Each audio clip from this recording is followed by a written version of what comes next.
Saya bilang tadi, Semar adalah narasi, adalah deskripsi orang Jawa tentang seperti apa sih ketuhanan dan kebertuhanan itu. Kita awali dari namanya, Semar. Ya, sebenarnya kata-katanya jelas dari kata-kata samar. Nama aslinya kan Ismoyo, karena memang dia Maya. Bandingkan dengan Betara Guru. Betara Guru itu jadi kebalikannya Semar. Kalau Semar dia tidak jelas, tapi orang yang masuk ke situ dia akan dapat banyak mutiara terpendam yang luar biasa. Di balik Semar ada banyak hikmah. Kebalikannya Betara Guru. Kalau Betara Guru saudaranya itu kan gelarnya Manik Moyo. Manik Moyo, manik itu mutiara. Cuma dia manik yang moyo. Dari luar kelihatan mutiara, tapi kalau diselami sebenarnya nggak ada apa-apanya. Dia hanya formalitas. Maka kalau sedang gegeran, Betara Guru akan kalah kalau Semar sudah marah. Jadi karena memang levelnya beda. Semar ini misterius. Kalau Betara Guru itu jelas, tegas. ABC-nya kelihatan, mana halal, mana haram jelas. Tapi kalau Semar ini misterius. Misterius itu kan lebih menarik daripada yang jelas dan tegas. Oke, kamu juga gitu. Jangan jadi orang yang gampang ditebak. Rodok misterius sidik-sidik. Kalau orang gampang ditebak itu cepat selesai. Pacarmu juga cepat bosen. Jangan mau gampang ditebak. Kalau hati-hati lo, pacarmu selingkuh. Alah, tenang aja, nggak mungkin selingkuh, aku sudah ngerti. A sampai Z dia, itu tidak enak. Orang dikejar-kejar itu karena misterius. Begitu kamu selesai dan nggak misterius, nggak ada orang ngejar-ngejar kamu. Sudah jelas. Oke, Semar, Maya, jadi Ismoyo. Orang selalu nebaknya salah kalau berhadapan dengan Semar. Dianggap A ternyata B, dianggap ketawa ternyata nangis, dianggap berdiri ternyata duduk, dianggap seneng ternyata susah, dianggap jadi Maya. Oke, itu dari sisi sosok dia. Tapi dari sisi fungsinya dia sering disebut Bodronoyo. Bodronoyo, Ki Lurah Bodronoyo. Saya lupa, di Facebook kelihatannya banyak yang pakai nama Bodronoyo. Meskipun ngerti karape apa ndak, aku ya ora paham. Jadi Bodronoyo itu dari kata-kata bodro, bebodro. Bebodro itu membangun dari bawah, dari pondasi. Kalau noyo kebalikannya, utusan dari atas. Jadi Semar adalah sosok yang dari atas ke bawah sekaligus dari bawah ke atas. Dia membangun dunia, tapi hakikatnya dia bukan orang bawah, tapi orang atas.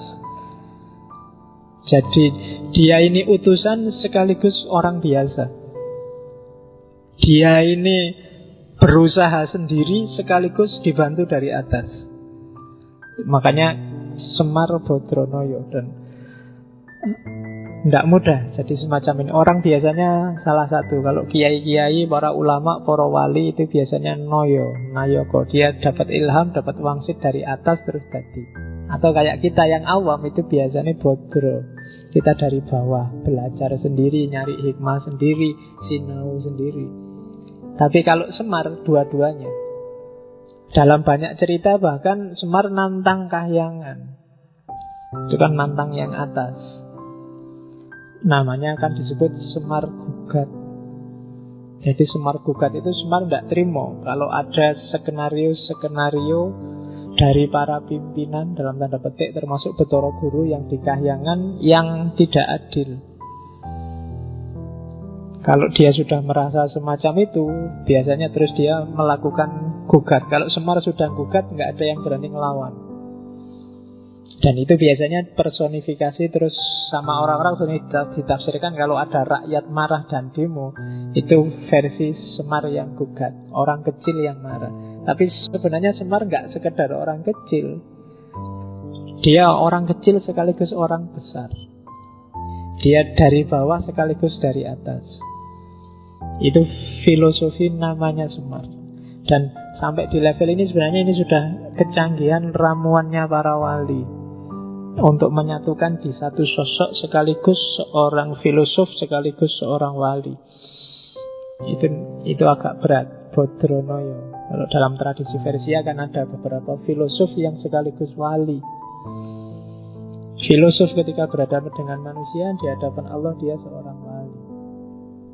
Ya mungkin kenal model-model Ibnu Arabi, Jalaluddin Rumi dan kawan-kawan. Itu bisa digelari Bodronoyo. Dari bawah ke atas sekaligus dari atas ke bawah. Dan itu seperti apa hakikatnya pasti misterius, susah ditebak, makanya digelari Semar. Di luar dua nama ini dia punya puluhan nama sesuai cerita masing-masing. Setiap cerita kadang-kadang ada namanya sendiri. Tapi yang utama ini Semar dan Bodronoyo. Oke, itu dari segi nama. Sekarang dari segi fisik. Harus pakai kacamata sekarang. Jadi coba cek gambar itu. Kalau narasinya Semar itu bukan laki-laki, bukan perempuan. Meskipun selama ini kesanmu selalu laki-laki ya, karena dunia ini agak patriarkal, seolah-olah Semar itu cowok. Sebenarnya dia tidak laki-laki, tidak perempuan. Terus tangan kanannya ke atas, tangan kirinya ke belakang. Jadi kalau jalan mungkin ada yang sering nonton wayang wong apa dulu Ria Jenaka, selalu tangan ini ke atas terus satu tangan ke bawah. Kamu bisa bandingkan dengan tarian Whirling Derwishnya Rumi. Itu kan juga satu tangan ngadep ke atas, satu tangan turun ke bawah. Itu simbolisme bahwa kita tunggu anugerah dari atas, tapi kalau sudah dapat, pada saatnya harus kamu bagi ke bawah. Jangan egois. Ilmumu, pengetahuanmu, kemampuanmu, bakatmu, kapasitasmu, itu semua kan pemberian dari atas. Cuma jangan berhenti kamu nadong ke atas. Pada saatnya kamu harus ngasih ke bawah. Dan itu simbolisme Semar versi para wali. Terus yang ketiga, dia anak-anak sekaligus tua. Wajahnya sangat tua, tapi dia punya kuncung sehingga kesannya kayak anak-anak. Kalau kalian kan wajahnya tua, tapi aslinya kan ya. Nah kalau Semar itu anak-anak sekaligus orang tua. Jadi manusia yang utuh, insan kamil itu ya harus lengkap. Dia punya sisi anak-anak yang jernih, tapi juga punya sisi orang tua yang matang. Anak-anak itu kan jernih, pikirannya belum ada apa-apanya, belum terkontaminasi macam-macam. Sementara orang tua itu menang di matang. Jadi wajahnya sangat tua tapi punya kunjung, berarti dia matang sekaligus jernih. Dan itu berat. Tapi gambarnya ya jadinya lucu kayak gitu. Orang tua tapi punya kunjung. Oke.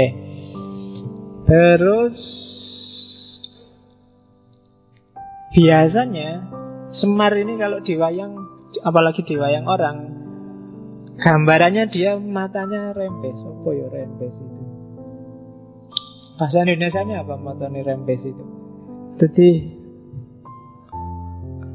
berkaca-kaca ya, berbesmili itu kan. Ini kalau rembes itu terus-terusan. Jadi berkaca-kaca terus. Apa ya? Bahasa Indonesia nggak lengkap ya. Matanya ya rembes. Orang Jawa yang ngerti. Jadi selalu berair. Jadi terus berair itu. Ya.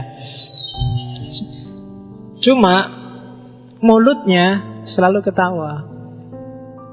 Jadi matanya rembes, selalu berair, tapi selalu senyum, selalu ketawa. Itu gabungan antara keprihatinan dan antara duka dan suka. Itu hidup. Jadi analoginya para wali untuk menggambar manusia yang utuh itu ya bisa senang, bisa sedih. Terus ya dalam dialog dia sering ketawa karena lucu. Cuma di akhir ketawa nadanya mesti nangis. Itu Semar. Jadi paradok. Terus yang terakhir, Dia ini sebenarnya berdiri sama duduk tidak jelas. Disebut duduk iya, disebut berdiri juga ya. Itu berdiri apa duduk yang tidak jelas. Jadi kalau di Purwocarito tadi, kenapa kok bawahnya besar sekali? Di seratnya Ronggo Warsito ada cerita bahwa 3 saudara ini, Togog, Betoro Guru sama Semar, satu ketika rebutan siapa yang berhak ganti Sang Hyang Tunggal. Akhirnya lomba siapa yang paling cepat makan gunung. Jadi lomba mangan gunung. Yang pertama nyoba makan itu Togog. Togog itu nekat gunung diambil ditelan. Cuma karena nggak muat terus bibirnya robek panjang itu. Makanya bibirnya terus robek. Semar yang ngerti, itu nggak bisa, kalau ditelan berarti bibirnya robek. Akhirnya yang enak dimakan dikit-dikit aja, yang penting habis. Dimakan dikit-dikit, cuma resikonya terus perutnya jadi besar luar biasa. Sebelum Betoro Guru ikut perlombaan, ketahuan sama bapaknya, terus dimarahi dan diusirlah ke bumi. Itu versi Islam Jawa tentang Semar. Cuma ini sebenarnya ingin menggambarkan dia ini antara berdiri dan duduk itu tidak jelas. Makanya namanya Semar. Dia samar, dia maya. Setiap bagian dari dirinya itu sebenarnya simbol-simbol luar biasa. Dia punya banyak makna. Itu simbolisme fisiknya.